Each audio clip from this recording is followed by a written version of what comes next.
In the year 900 before Christ, on the resplendent shores of the Mediterranean Sea, one of the most admired and mysterious civilizations of the ancient world flourished, Phoenicia. A land of bold traders and legendary navigators, the Phoenicians mastered the art of the sea, extending their influence from their city-states to the far reaches of the known world.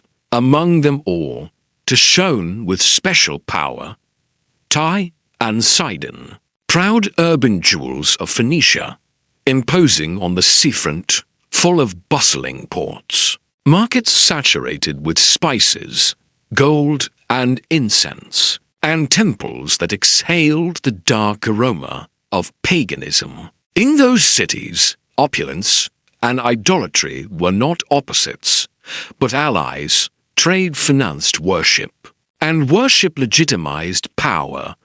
Baal, the storm god, and Astarte, the goddess of fertility, reigned in the spiritual heart of the people, and between the marble columns and the cobbled streets where the famous purple fabrics that would clothe emperors were woven, the soul of Phoenicia was tinged with shadows. It was in Sidon, the most prominent in the north, where a figure emerged who would forever change the course of the kingdom. Atbal, whose name in the Phoenician language ethobal with Baal or Baal is with me, was already a harbinger of his destiny. He wasn't born a king, he became a king. A former priest of the Astarte cultus, harbored boundless ambition, not satisfied with the altar he longed for the throne, and he took it. By force with cunning and violence, he assassinated King Felis and proclaimed himself ruler of the Sidonians. It was a precise, bloody, and decisive blow. Thus, Ethbal fused political and spiritual power, priest and monarch, leader of men and guide of dark cults. Under his rule, Sidon became a center of idolatry like never before. Temples grew in number and splendor. Statues of art with her sensual deathly visage appeared on every corner. The cult degenerated into forbidden rituals, sacred orgies, human sacrifices, and blood pacts. Atbal was not a mere participant. He was the architect of the entire religious system, the high priest of institutionalized sin. But Ethbal wasn't content with what he had already achieved. He had a dream, and it wasn't small. It wasn't enough for him to rule Sidon with wealth and power. It wasn't enough for him to be king of the Sidonians or high priest of Astarte. He wanted more. He dreamed of extending his influence beyond the shores of Phoenicia, of aligning the neighboring powers under a single vision, spiritual, political, and profoundly pagan. He wished to build a religious empire where Baal would be worshipped from Tyre to Samaria, from the islands of the sea to the valleys of Canaan. And it was in the midst of this dream of greatness that his firstborn daughter was born. In the golden halls of the palace at Sidon, between fine linen curtains and columns carved with sacred symbols, Atbal silently watched the newborn girl. He took her firmly, brought her close to his chest, and with a solemn, almost ritual voice pronounced her name, Jezebel, a name of Phoenician origin steeped in mystery and meaning. Some associate it with the exaltation of Baal. Others translate it as a ritual question. Where is the prince? An ancient invocation uttered in temples. A cry seeking the manifestation of an absent god or the arrival of a new one. But for Baal, it wasn't just a name. It was a destiny. He not only recognized her as his heir, but also consecrated her as an instrument of spiritual conquest. She wasn't just his daughter. She was his legacy, from birth Jezebel was not raised as an ordinary child. She did not experience the innocent playfulness of other daughters of the nobility, nor was she surrounded by lullabies that spoke of tenderness or compassion. From her earliest days, she was immersed in the dense aroma of Phoenician incense, in the hypnotic chants of the priests of Art and Melkart, and in the living shadows of the temples where the consecrated virgins danced, and oracles were pronounced in low voices between columns stained by the smoke and blood of sacrifices. At Baal, her father didn't see her as a child. He saw her as a divine project. Before becoming king, he himself had been high priest of Art, and he understood the hidden workings of religious power. He knew that nations could be subdued more easily by faith than by the sword. Therefore, Jezebel was his most carefully carved jewel. From a very young age, he exposed her to the most complex rituals, to the protocol of worship, to speeches before crowds. His education was not merely courtly, it was both sacred and political.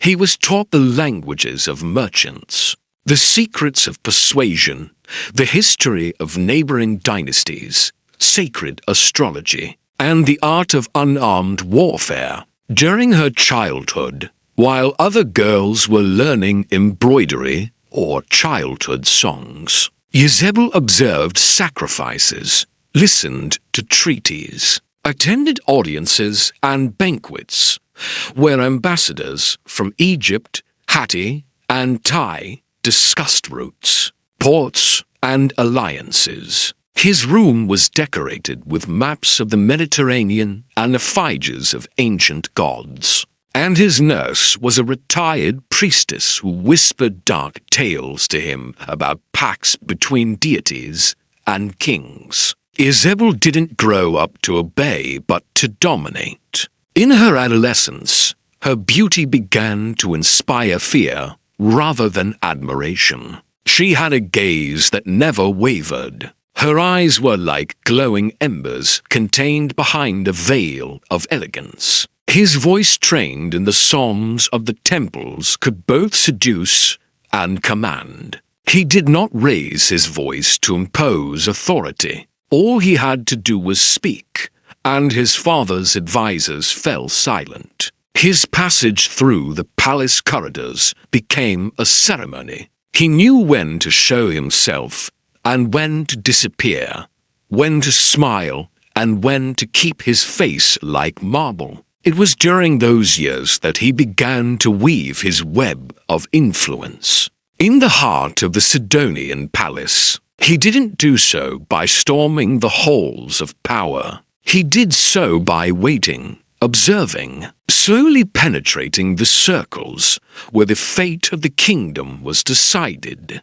He gained the trust of senior priests by brilliantly interpreting omens and accurately reciting sacred texts. He captivated merchants and emissaries with his knowledge of the language of the sea and the value of spices, wine, and gold. She won over the people not with alms, but with her presence, appearing in processions as a living incarnation of the goddess Art, dressed in purple linen, crowned with flowers, and covered in perfumes imported from Arabia. Baal watched all this with a mixture of pride and calculation. He had built a temple with stones and the hands of men. But with Jezebel, he was building a living temple, an altar with a human face from which to manipulate the destinies of entire peoples. As a princess, Jezebel didn't need a throne to rule. Her power came not from a crown, but from her influence. While Ethbal ruled the kingdom from the throne, Jezebel shaped it from the spirit, from the temples, from the symbols. Her name was pronounced with respect in the streets, with fear on the altars, and with admiration in foreign courts. The virgins of the temple proclaimed her daughter of Astarte. The priests considered her an intermediary between the divine and the Omon, and the emissaries knew that no alliance with Sidon would prosper without first passing through the silent judgment of her gaze. And yet Jezebel wasn't just looking at Sidon. From the palace balconies, her gaze was directed southward toward a divided land with a new king in Samaria, an unstable kingdom, and an even greater throne to conquer. Because her ambition wasn't limited to the heart of Sidon, she was destined for something more, to be a key player in the destiny of the Mediterranean, to spread her cult, her lineage, and her fire. Now it happened on a mild day, when the Mediterranean winds carried with them the scent of incense and salt. The sky was clear, but an omen hung over the waters. An unusual procession descended from the north. The royal caravan of Israel, headed by the young King Ahab, son of Omri, was advancing towards Sidon with a purpose that was not limited to trade. He was seeking treaties, yes, but also legitimacy, expansion, and an open door to the world across the sea. His father had built the first diplomatic bridges with Phoenicia. Now it was his turn to cross them. From the moment the Israelite chariots crossed the gates of Sidon, the welcome was majestic. The city, rich and ancient, shone like a jewel between the sea and the cedars of Lebanon. Priests walked at the front, sprinkling sacred perfumes. Musicians played drums and cymbals, and dancers wove figures with their bodies to the beat of a solemn welcome. The crowd had gathered in the streets, not only out of respect for the foreign guest, but because they knew that this day would not be just another in the history of Sidon. Omri's son came hungry for the sea, and Ethbal was waiting for him with a table set and a play already calculated. But it was upon entering the royal palace that Ahab realized he was not simply in a diplomatic court. Inside, the walls were not adorned with battle scenes or portraits of kings. What dominated the place were the gods. Statues of Baal flanked the columns like silent sentinels, their faces carved in stone and their eyes fixed, seemingly watching every step. At the corners, perpetual lamps burned in front of consecrated altars, solar symbols, moons engraved in copper, arms extended for sacrifices. The palace wasn't just a royal residence. It was a sanctuary.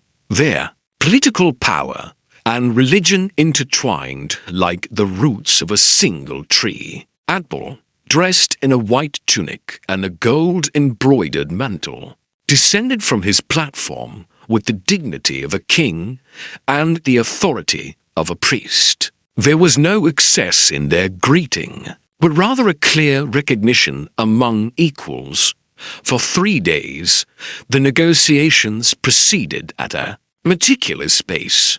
Maps, trade records, caravan routes, and ports were spread out on stone tables. Ethbal offered preferential access to Phoenician ports, maritime protection, cedar wood, wine, metals, and artisans. Israel in turn would provide what Sidon needed most: grain, oil, livestock, fresh water.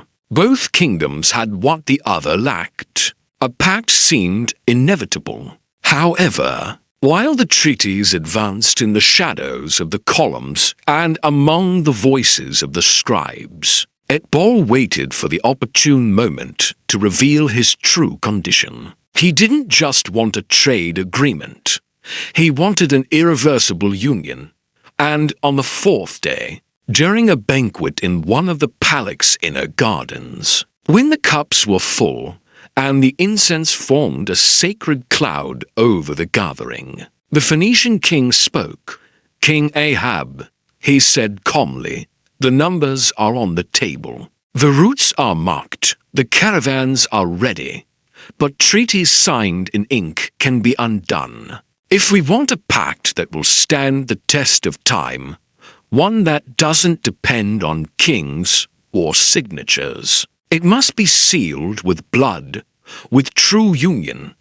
I offer you my daughter, Jezebel, Princess of Sidon, as your wife. With her, this agreement will be eternal. Ahab didn't respond immediately. Jezebel's name was familiar to him. He knew she was no ordinary maiden. She was known in the neighboring courts as a powerful voice well-versed in theology, commerce, and politics. Taking her as his wife wouldn't simply mean accepting a woman. It would mean accepting an influence, a presence, a world view. Therefore, he respectfully asked for time to deliberate. Let me consult with my advisors. Give me a day and tomorrow you'll have my answer. That night the deliberation chamber was filled with silence and tension. Ahab stood looking at his men and expressed the complexity of the decision before him.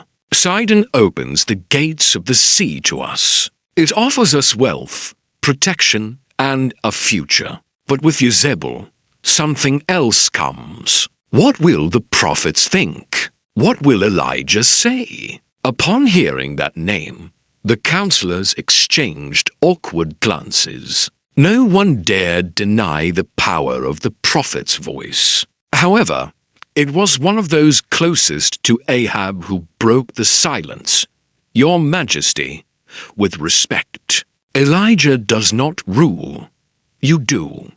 What is more valuable? The disapproval of a prophet or the prosperity of a nation?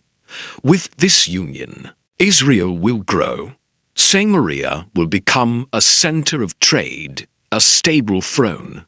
The people need wheat, not warnings, peace, not fire. The others nodded, some out of conviction, others out of fear of being left behind in history. Ahab listened, reflected, and before dawn, his decision was made. The next day, he appeared before Ethbel with a resolute face and a firm voice. I accept. I will make Jezebel my wife, and with you, King of Sidon, I will seal a covenant that no enemy will be able to break.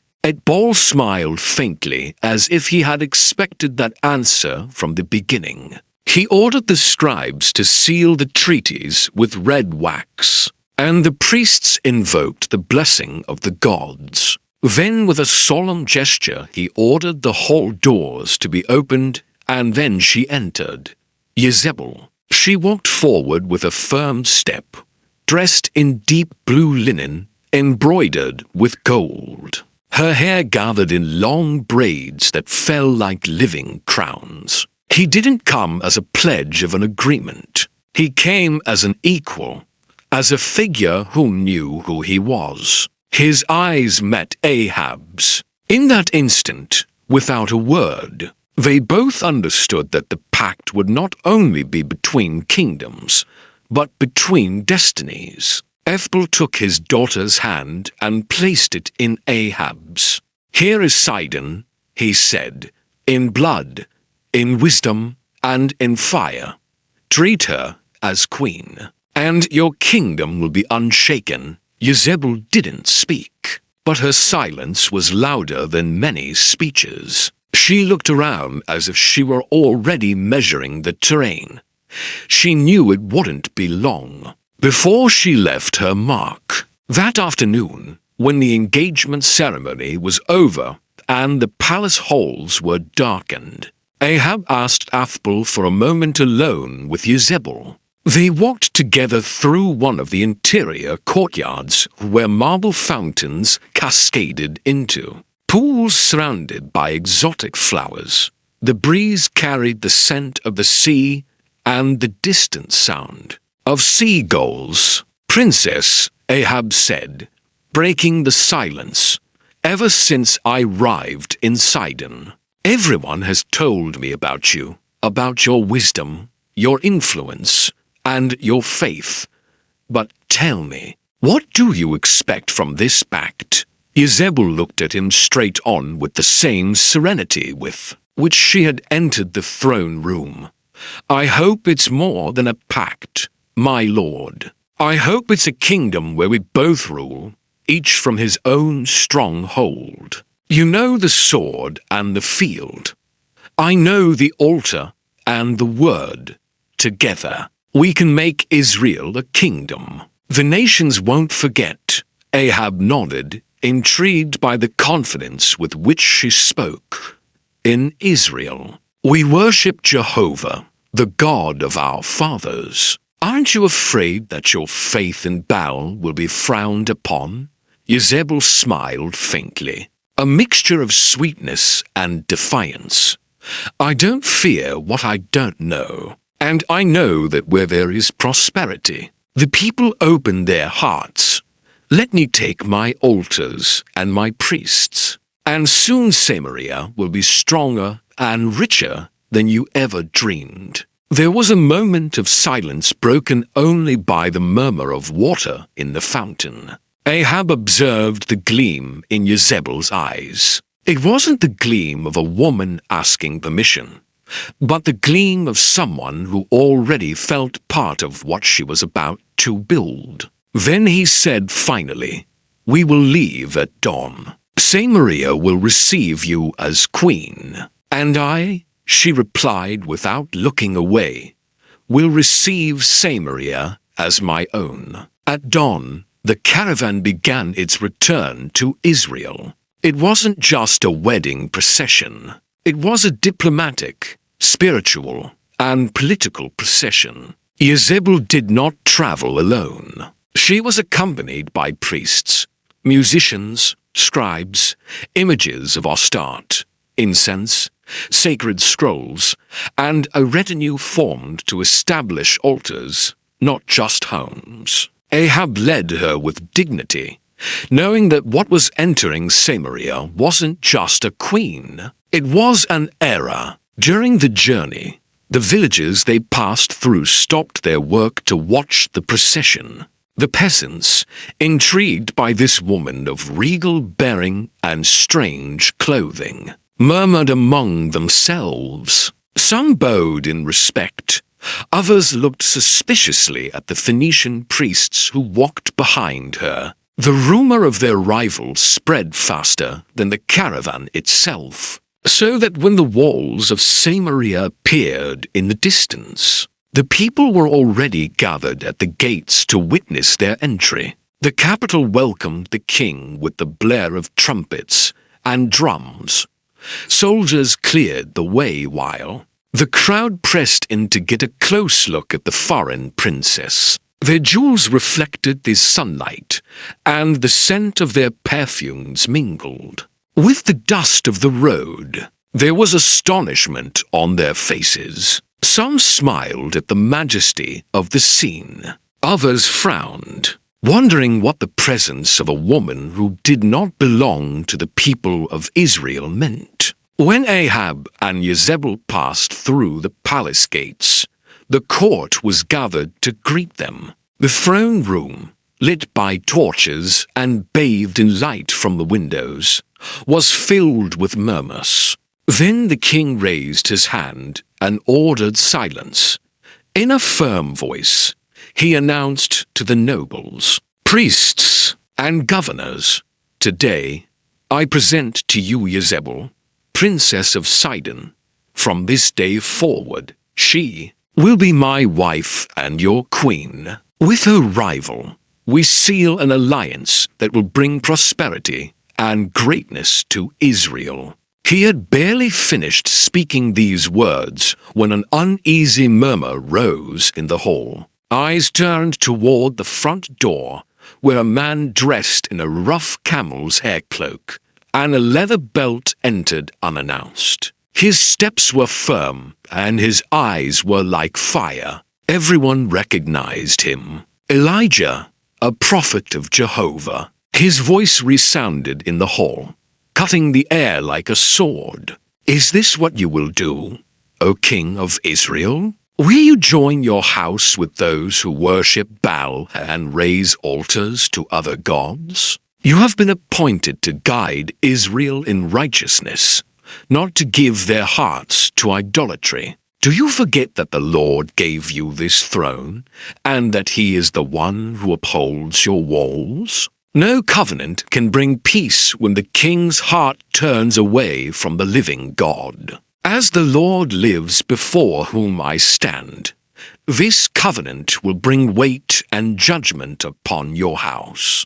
Ahab frowned and took a step toward him, containing his discomfort in front of the entire court. "Elijah, prophet, I seek peace and prosperity for my people.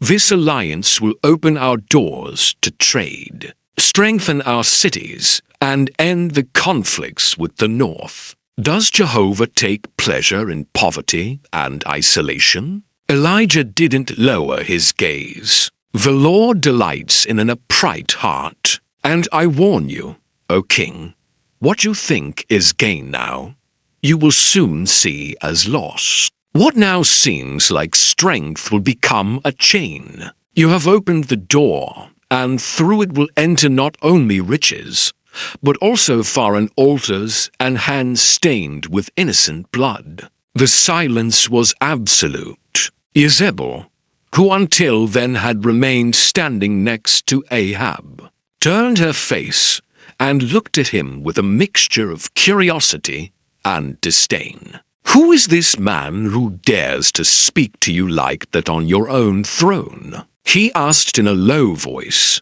but with a sharp look in his eyes. "It is Elijah," Ahab replied almost in a whisper, "a prophet of Jehovah, the God of Israel." Jezebel didn't take her eyes off him, but her lips curved into a slight smile that hid more than it showed.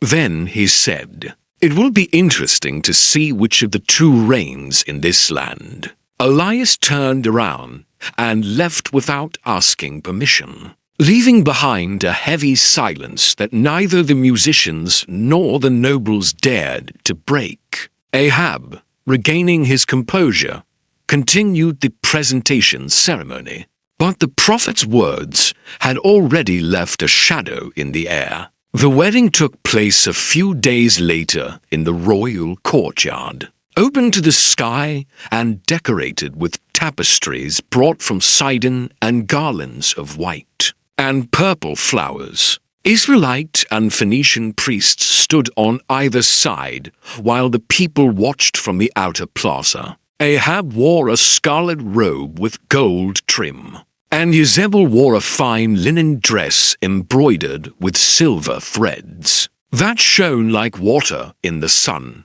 As the commitment was announced, trumpets blared and the people cheered, mixing emotion and uncertainty into a single clamor. The banquet lasted until late at night. There was music, dancing, and singing into languages. Sidon and Samaria celebrated under the same stars, although each invoked a different god. The next day, Ahab ordered that a royal seat be built in the throne room next to his own. It would not be a secondary bench or a simple ceremonial seat, but a throne carved from cedar of Lebanon, inlaid with ivory and adorned with figures of golden lions. He wanted Jezebel to sit next to him, not behind him, and for every visitor to understand that the queen shared authority with him. When the work was completed, Jezebel took her place beside the king with the ease of someone who had always belonged there. From then on, every hearing in Samaria was held under the watchful eye of two rulers,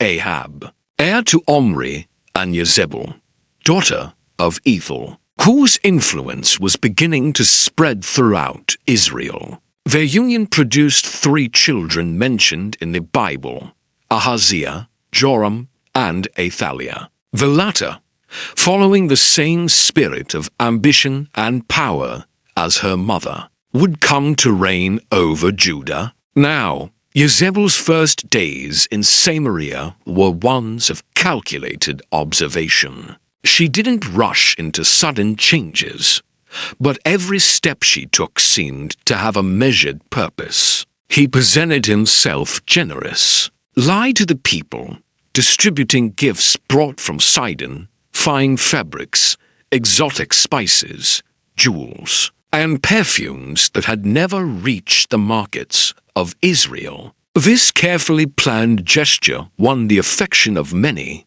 especially noble women, who soon began to imitate her style of dress and bearing. Thus, before he had even uttered a word about his gods, he had already won the admiration of a good part of the city. In private, her influence first reached the king's heart. In slow, subtle conversations, Jezebel began to speak to him about Baal, lord of rain and fertility, and Asher, mother of life and protector of homes. He presented his cult as a sure source of abundance, a tangible path to guaranteed crops, livestock, and prosperity. And in those conversations, with a barely perceptible smile, he would make direct comparisons. In Sidon, our prayers are not raised into thin air. He said softly, our gods are here among us. We can look into their faces, adorn them with gold and flowers, and they respond with rain and abundant. They don't hide. They don't remain invisible like the God you worship, a God who is not seen as a God who is silent. But Baal and Asher, they listen and they respond. Convinced by his advice and seduced by the promise of prosperity, Ahab ordered an altar to Baal to be built in Samaria. The best craftsmen were summoned, and an imposing structure was erected in the central square. Carved stone columns, a bronze eclid altar, and an image of the god with arms extended toward the sky demanding offerings from the people. In front of the altar, a large courtyard was set up for sacrifices and ritual dances where music and incense smoke mingled with the clamor of the worshippers. But Jezebel didn't stop there. She also persuaded the king that Asher should have a place of honor in Israel. Thus, in a sacred garden within the city, an image carved from cedar wood was erected, adorned with gold and precious stones. Phoenician priests brought from Sidon were appointed to officiate the rituals, and everything was arranged so that the worship of these gods would be integrated into the life of the kingdom. With the altars now up and running, Jezebel turned her attention to the court. At banquets, receptions, and private gatherings with the nobility, she recounted how Baal and Asher had protected Sidon from drought, war, and famine. He described the rituals, festivals, and rewards these gods bestowed upon those who honored them, and in a persuasive tone, he repeated the same comparison he had used with Ahab. Israel serves a God who hides in the clouds, who does not show his face. But my gods are before you, visible, majestic, and close. They receive your offerings and return blessing. The nobility, fascinated by the splendor of the temples and the majesty of the ceremonies, began to participate in the rites, wearing clothes with symbols of the Phoenician gods and offering their first offerings. Then it was the people's turn. Jezebel took advantage of festivities and gatherings in the plaza to speak directly to the crowd. With a firm voice and simple language, he promised that if Israel honored Baal and Asher, the rains would come on time, the harvests would be abundant, and families would prosper. Baal brings rain to his children, and Asher gives fruit to the womb and the earth. He declared with conviction, "Honor them, and you will see prosperity in your fields and peace in your homes." Has your invisible God shown you his face? Have you seen his hand withholding the rain? Baal did, and Asher too. The words backed by the king's approval and the participation of the nobility found immediate echo. What was initially curiosity turned into habit and then into devotion. Entire families began offering flowers and oil on makeshift altars. Merchants placed small figures of Baal in their stalls, and children grew up hearing the names of these gods more than that of Jehovah. Over time, idolatry took on an even darker and more perverse face. The altars of Baal and Asher were not only places of sacrifice, but also scenes of abominations. On nights of the full moon, the altar courtyards were filled with songs, music, and dances that culminated in ritual orgies where men and women indulged in all kinds of lusts in the name of fertility. The priests and priestesses encouraged debauchery, proclaiming that carnal pleasure brought the blessing of the gods. But the most atrocious was reserved for the days of greatest festivity. Human sacrifices, amidst deafening drums and frenzied chanting, children were offered to Baal, placed in the glowing arms of his bronze statue. While smoke and the stench of burning flesh rose over the city, the screams were drowned out by the din of instruments and the clamor of the crowd, who believed they would thus ensure rain and prosperity. Thus all of Israel, from the nobility to the last peasant, gave itself over to corruption disguised as a cult.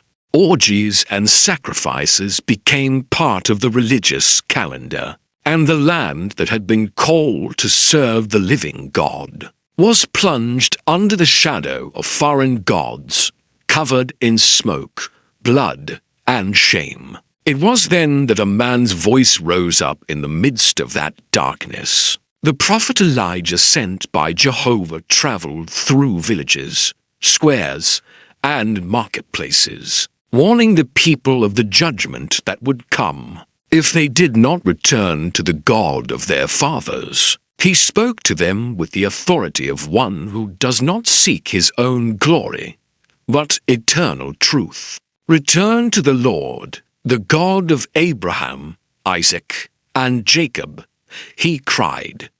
He is the only living God. Your idols have eyes but cannot see, ears but cannot hear, hands but cannot handle. Turn away from the abomination before the earth is closed, and the rain falls no more.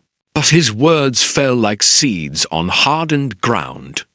Many responded with mockery. Others turned away in indifference, and some threatened him for daring to speak out against Baal and Asher. Jezebel, hearing rumors about the prophet, privately despised him, considering him a minor obstacle to her work. One day Elijah decided to go to the heart of the problem, the palace. He passed through the gates of Samaria, climbed the steps, and stood before King Ahab, his eyes firm as rock fixed on the monarch's face. As surely as the Lord, the God of Israel, lives before whom I stand, he said in a grave voice, there shall not be dew nor rain these years except at my word. This is because you have forsaken the commandments of the Lord and have followed the Baals. Silence fell over the room. Ahab, surprised, barely managed to respond with a gesture of disbelief. Jezebel, watching from an interior balcony, frowned in disdain as if the prophet's words were nothing more than empty threats. But Elijah didn't wait for a reply. He turned around and left, leaving an invisible weight in the air that no one present could shake. Weeks passed, and the prophet's warning began to be fulfilled. The sky closed like an iron gate. There was no rain nor dew in the mornings. The rivers began to ebb. The fields cracked under the burning sun, and the cattle fell exhausted on the parched earth. Jezebel, restless but still defiant, ordered special rituals to be performed to Baal. The Phoenician priests danced day and night, poured out offerings of wine and oil, lit incense until the air was choked, and proclaimed that the rain god would soon answer. She herself, dressed in her ceremonial robes, ascended the altar, raising her hands toward the bronze statue. "O Baal, Lord of the clouds, send your rain upon this land," he cried in a loud voice. But the sky remained motionless, cloudless, as if mocking her plea. Months turned into years. 3.5 years without a drop of water. The cisterns were dry, the fields were covered with dust, and hunger was beginning to devour the homes. The murmur of the people turned into a bitter cry. "Baal doesn't answer. Jezebel has lied to us. Asher doesn't listen." In the plazas and palace corridors, people began to remember Elijah's words. Some secretly began to murmur the name of Jehovah, like a whisper of hope that had not yet dared to become a cry. But Jezebel, furious at the growing distrust, hardened her heart even further, swearing that the prophet would pay for humiliating her. The earth meanwhile waited, and the sky remained closed. The hunger in Samaria was unbearable. The fields were dust, animals were dying for lack of water, and despair crept into every home. It was then that Elijah, moved by God's word, appeared before King Ahab. The king's face showed the tension of a ruler whose authority was crumbling along with his kingdom. "King of Israel," Elijah said firmly, "now summon all the people and the 450 prophets of Baal and the 400 Asherahs who eat at Jezebel's table. Let everyone come up with me to Mount Carmel, and there we will know who the true God is." Ahab, out of options and with the people demanding answers, sent messengers to every corner of the kingdom. Soon Mount Carmel was filled with crowds, starving peasants, nobles dressed in worn robes, exhausted soldiers, and at the front the priests of Baal and Asher with their colorful robes and bronze crowns. Elijah stepped forward, his solitary figure contrasting with the crowds surrounding him. He raised his voice so everyone could hear. "How long will you waver between two opinions? If Jehovah is God, follow him. But if Baal, follow him." The people remained silent. The prophets of Baal spoke confident of their triumph. Elijah proposed the test: 2 altars, 2 sacrifices, but without human fire. The God who responded with fire, that would be the true God. The prophets of Baal began from morning until noon, dancing, shouting, and cutting themselves with knives while crying out, "Baal, answer us." But there was no voice, nor anyone to answer. Elijah, with a calmness that irritated his adversaries, said to them, "Shout louder. Perhaps your God is meditating or has some work to do or is on his way. Perhaps he's asleep and needs to be woken up." Hours passed, and the altar of Baal remained cold. Then Elijah repaired the altar of the Lord with 12 stones, one for each tribe of Israel, and placed the wood and the sacrifice on it. He ordered for jars to be filled with water and poured 3 times over the burnt offering until the water ran around the altar and filled the trench. He raised his hands to heaven and prayed, "Jehovah, God of Abraham, Isaac, and Israel, let it be known today that you are God in Israel, and that I am your servant, and that I have done all these things at your command. Answer me, Jehovah, answer me so that this people may know that you, Jehovah, are the true God, and that you have turned their hearts back to you."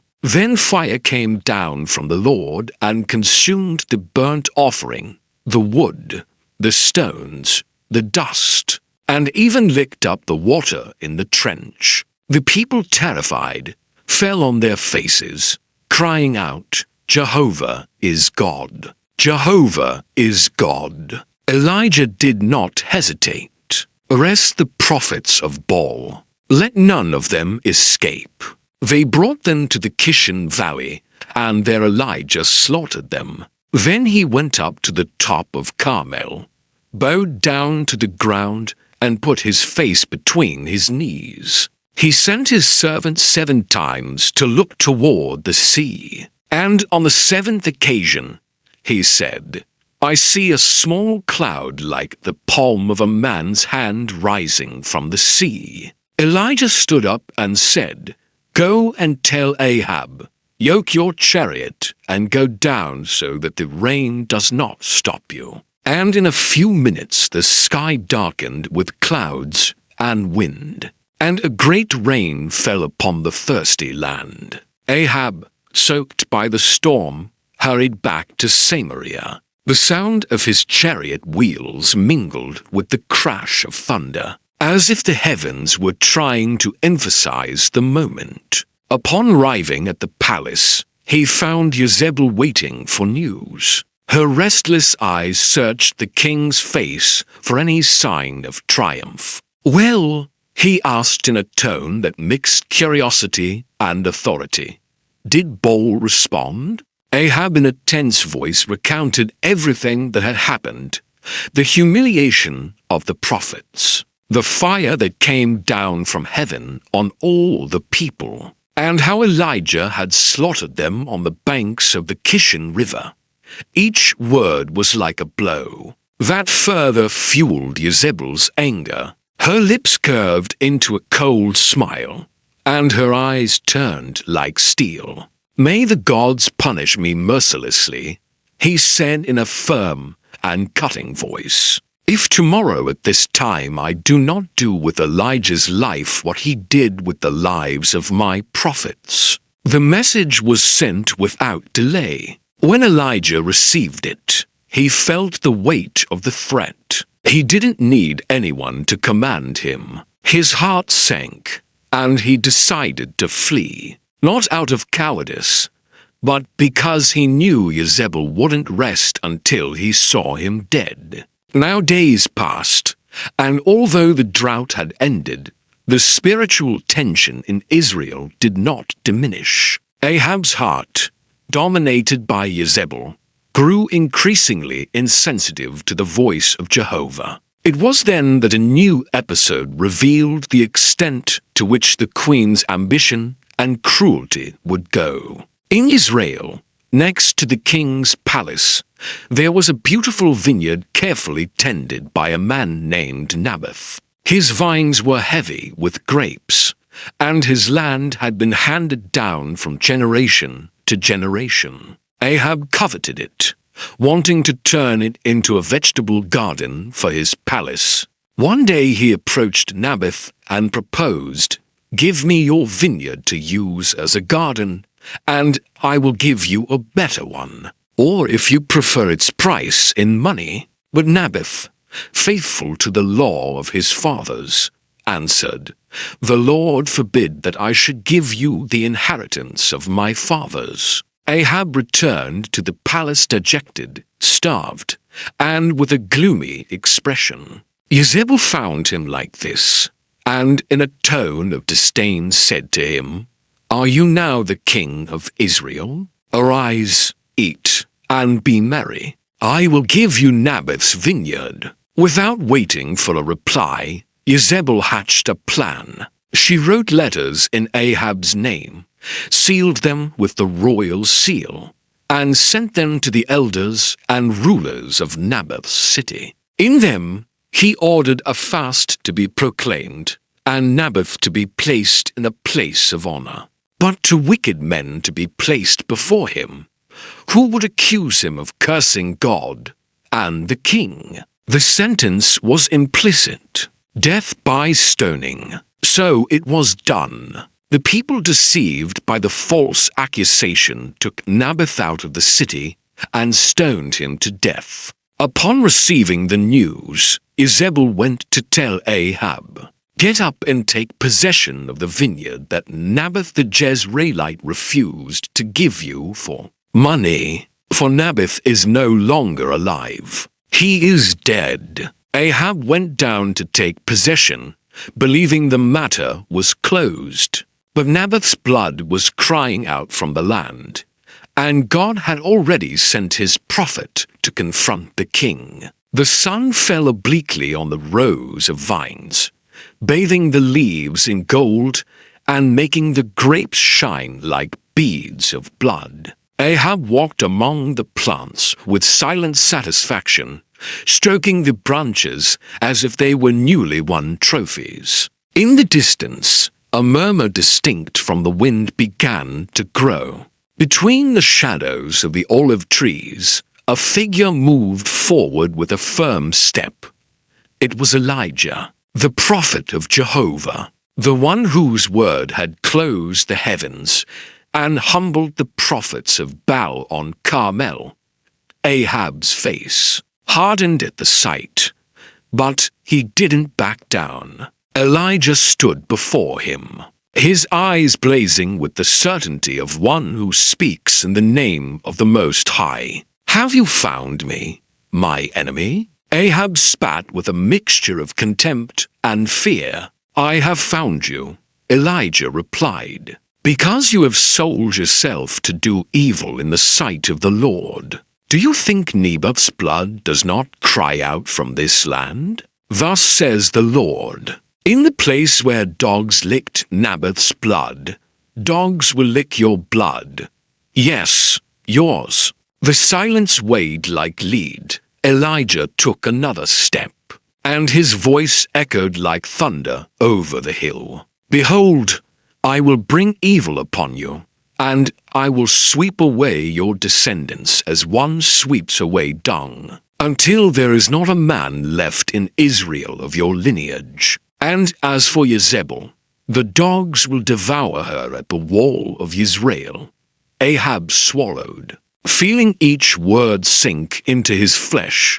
His shoulders slumped, and his pride crumbled like an old wall. With a downcast face and a broken heart, he tore his clothes, covered himself with sackcloth, and fasted, walking slowly and humbly before God. Then the voice of the Lord came to Elijah, saying, "Have you seen how Ahab has humbled himself before me? Because he has humbled himself, I will not bring disaster on him in his days. In the days of his son, I will bring disaster on his house." The prophet withdrew with the certainty that although judgment had been decreed, God's mercy still bowed to sincere repentance. But the shadow of the coming day still hung over Ahab's house. When Ahab returned to the palace, his face was marked by the weight of Elijah's words. He walked slowly through the corridors, as if each step brought him closer to an inevitable destiny. Entering the royal chamber, he found Jezebel sitting on her throne under a canopy of purple cloth, adorned with jewels that glittered in the light of the lamps. "You're back," she said softly, though curiosity burned in her eyes. What did that prophet tell you?" Ahab looked at her with a weariness he couldn't hide. "He didn't just talk about me. He talked about you. He said, 'The dogs will devour you at the wall of Israel.'" For a moment, Jezebel watched him in silence, and then a cold, loud laugh filled the room. "Is that what he said?" he repeated with a wry smile. "The same one who closed the heavens and then fled like a coward when I threatened him. His words are nothing more than breath in the wind. I am the daughter of Ethbal, priest king of Sidon. My gods have always protected me, and they will continue to do so." "Dogs," she gave a shorter, sharper laugh. "There are only lions in my courtyards." He stood up with a firm step, his garment dragging on the stone floor, and approached Ahab with a gesture of contempt for divine warnings. "Do not let a man's words make you tremble. As long as I live, Baal and Asher will have their altar in Samaria, and their worship will not be interrupted." But outside the palace walls, the wind seemed to carry an invisible whisper, announcing that Jehovah's words never fall to the ground unfulfilled. And although Jezebel laughed, the day that Elijah had prophesied had already begun to approach. Months passed, and war once again knocked on Israel's door.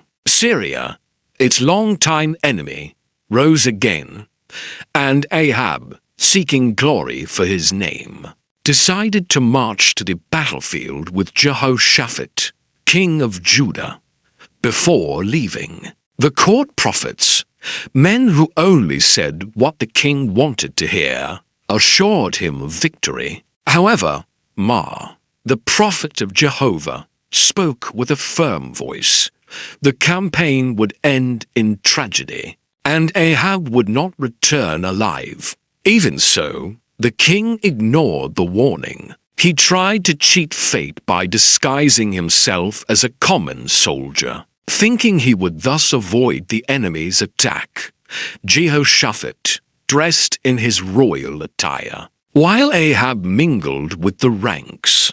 But in the midst of the battle, a Syrian soldier, not knowing who he was aiming at, drew his bow and shot an arrow at random. The arrow flew through the chaos of battle and found a gap in Ahab's armor. Plunging deep into his side, the king, mortally wounded, was held in his chariot as blood spilled onto the floor. He struggled to stay on his feet until the sun began to set, but finally his strength failed him. He died there amid the clamor of the soldiers and the din of the lost war. His body was taken to Samaria, and the blood-stained chariot was left beside the pool where the harlots washed. As the servants began to clean the chariot, stray dogs came and licked the king's blood, just as Jehovah had spoken through Elijah.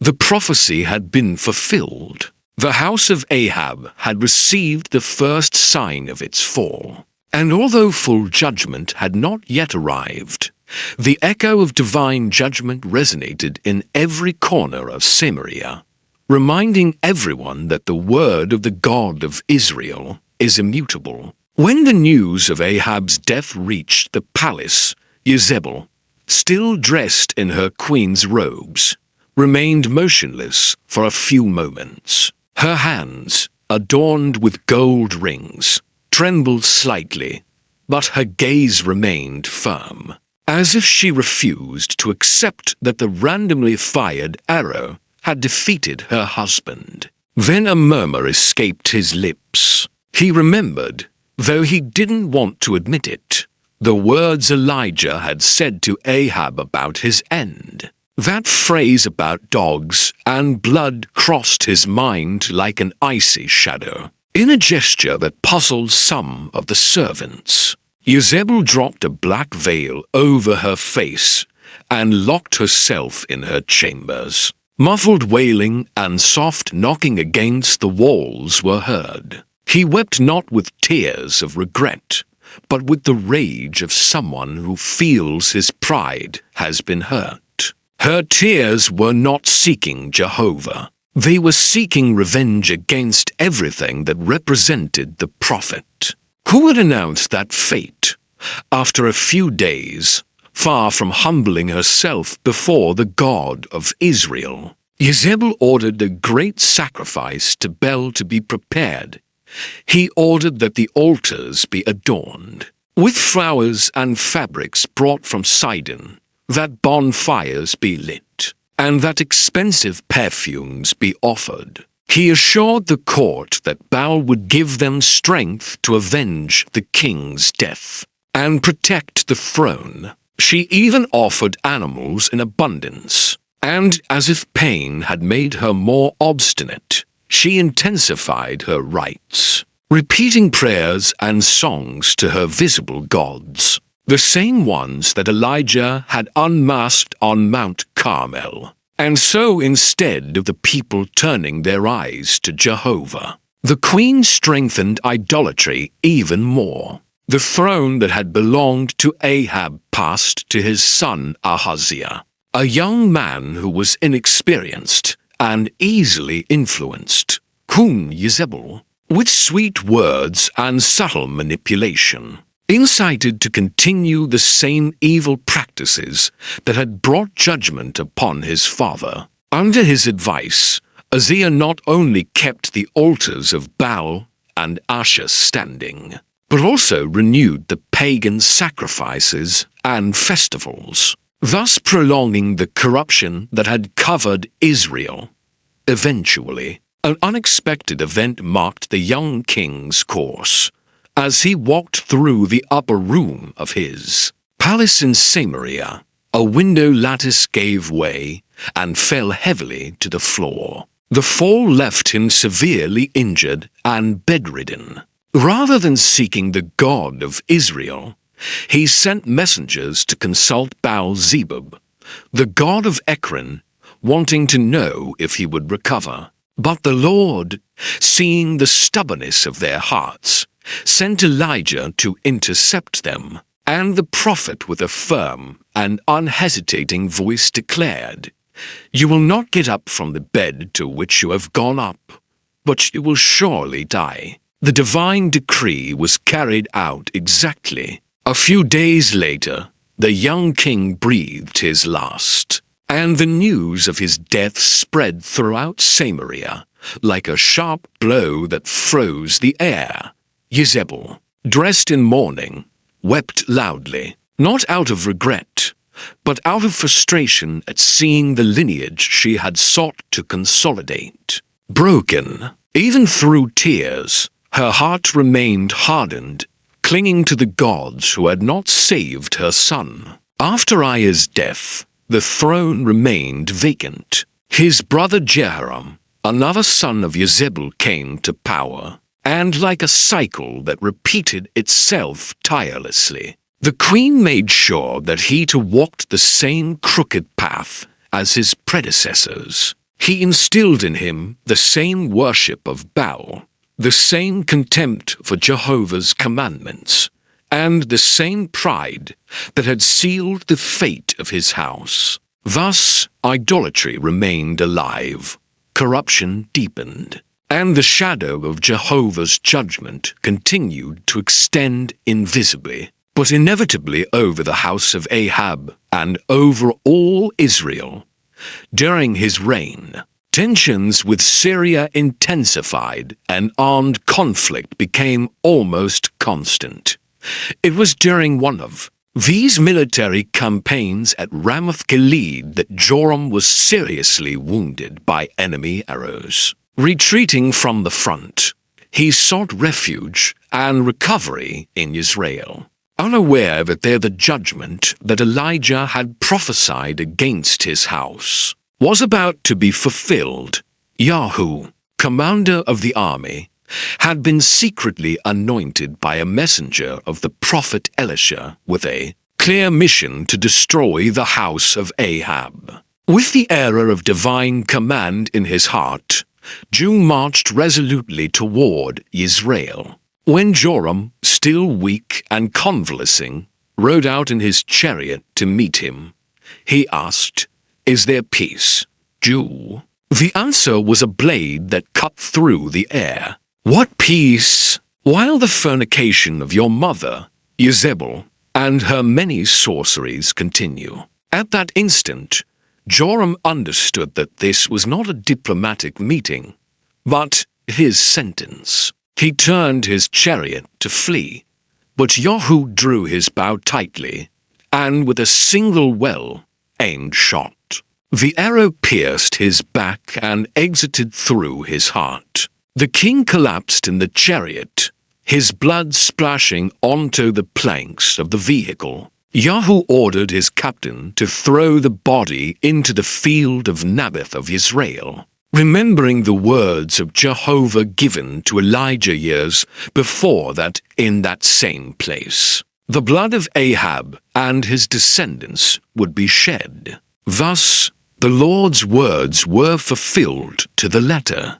Joram died without leaving a legacy of justice or an honorable memory, but as another link in the chain of corruption his father had started. Meanwhile, Jezebel, upon receiving the news, did not break down or weep with repentance. Her weeping was one of fury and wounded pride, for she saw her power crumbling. But still, deep down in his heart, he believed he could defy God's word and stand. In Israel, Jezebel still clung to the throne as if power could stay the hand of judgment. When he received the news that Jehu was coming to the city, he understood that it would not be a simple visit. However, instead of trembling, she prepared herself like a queen who intends to face death with haughtiness. She painted her eyes with kohl,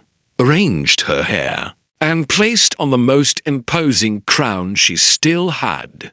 She climbed to the palace window, watching from above as the dust of the road announced the arrival of the new king. Jehu entered the city gate with the same force with which he had struck down Joram. The horses' hooves sounded on the stone, and the spears of his men flashed in the sun. Seeing this, Jezebel spoke in a loud voice full of mockery and venom. "Do you fare well, Zimri, murderer of his master?" His words were a challenge, an attempt to provoke and show that he did not yet recognize the weight of divine judgment. Jehu, without responding to their mockery, looked up at the window and cried, "Who is with me? Who?" 2 or 3 eunuchs who had served silently under his tyranny for years cautiously peered out. At that moment, Jehu gave the sharp, curt command, "Throw her down." In a single movement, the hands that had previously obeyed Jezebel grabbed her and threw her into the void. The queen's body hit the wall, and then the ground with a loud crash. Blood splattered the wall and the horses' hooves. Jehu drove his chariot over it without stopping, as if it were a worthless obstacle. Afterward, Jehu went in to eat and drink, but later remembered that she was a king's daughter and ordered her to be buried. However, when they went to look for his body, they found that almost nothing remained. Only his skull, his feet, and the palms of his hands. The dogs of Israel had devoured his flesh, exactly fulfilling the word that Jehovah had spoken through Elijah. In the field of Israel, the dogs will eat the flesh of Jezebel, and the body of Jezebel will be like dung on the open field, so that they will not say, "This is Jezebel." With his death, the earth rested from its violence, and heaven justly sealed the last chapter of its history. However, the sentence did not end there. Jehu, zealous for the word of the Lord, exterminated the entire house of Ahab, leaving no male descendants, and destroyed all his relatives and allies. All this occurred as a direct consequence of the sins and corrupting influence of Jezebel, whose hands had led kings and peoples into idolatry and rebellion against the living God. His name remained as an eternal warning that no pride, no matter how adorned with power and cunning, can prevail against the word of Jehovah.